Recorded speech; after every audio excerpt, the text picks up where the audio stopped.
Of course, I talked to you and Charles and Kenny later that afternoon, but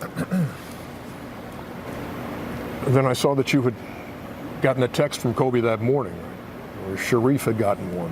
What, how have you been over the last 48 hours, man? Well, as you know, it's already been the last couple months been really tough. Lost my little sister. Haven't been sleeping. Haven't been doing the normal things I usually do.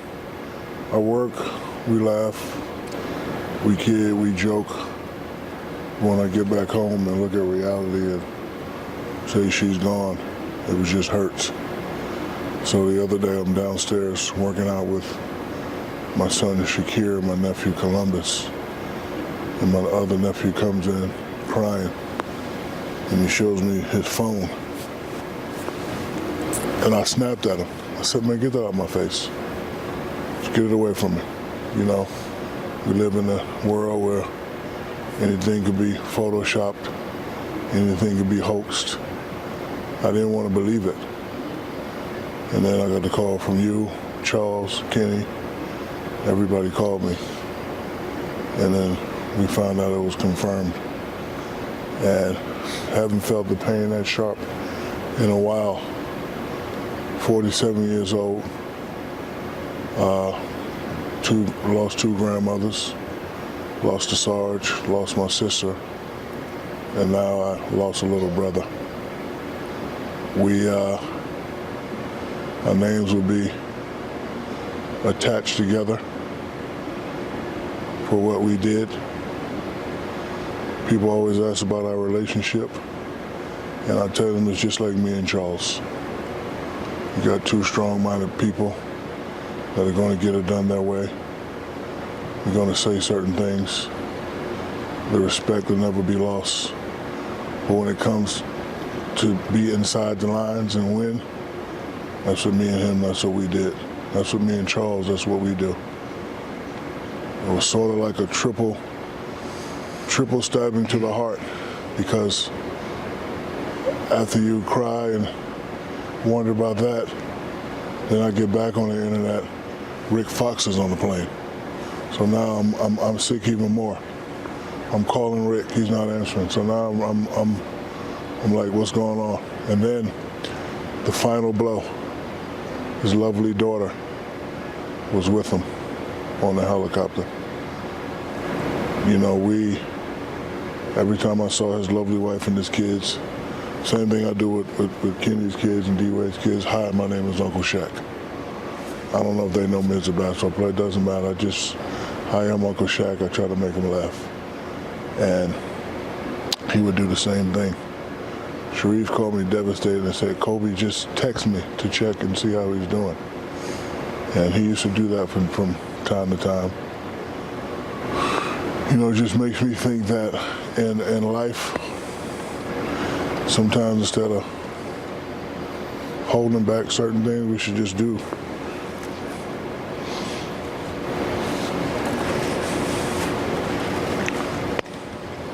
D-Wade. Hold on, I'm not finished. Okay, go. We up here, we work a lot. And I think a lot of times we take stuff for granted. Like, I don't talk to you guys as much as I need to. The fact that we're not going to be able to joke at his Hall of Fame ceremony.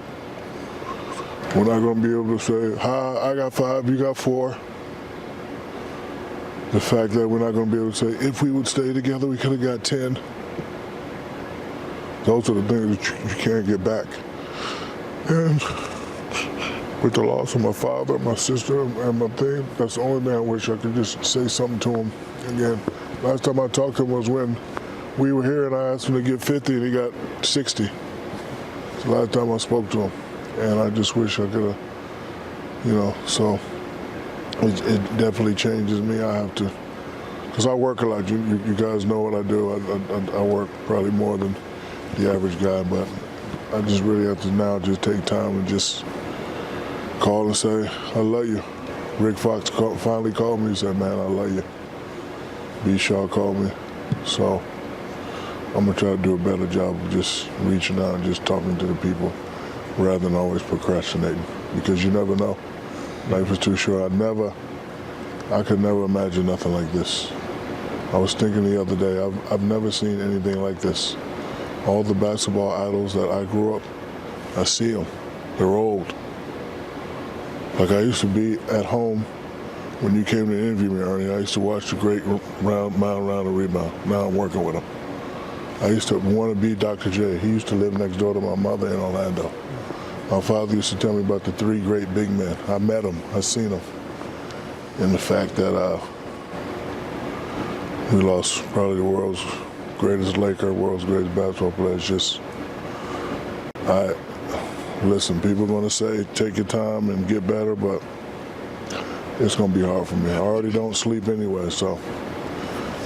But I'll figure it out. My condolence goes out to his family, his mom, his dad, his sisters, the other families, everybody involved. Laker organization, I talked to Jeannie and Linda, and people here are hurting, especially in this organization.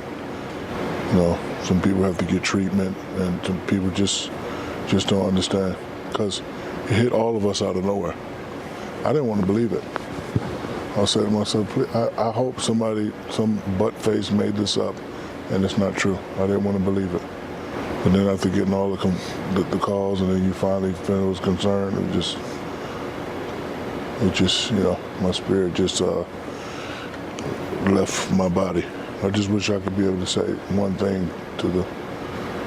last thing to the people that we lost, because you know, once you're gone.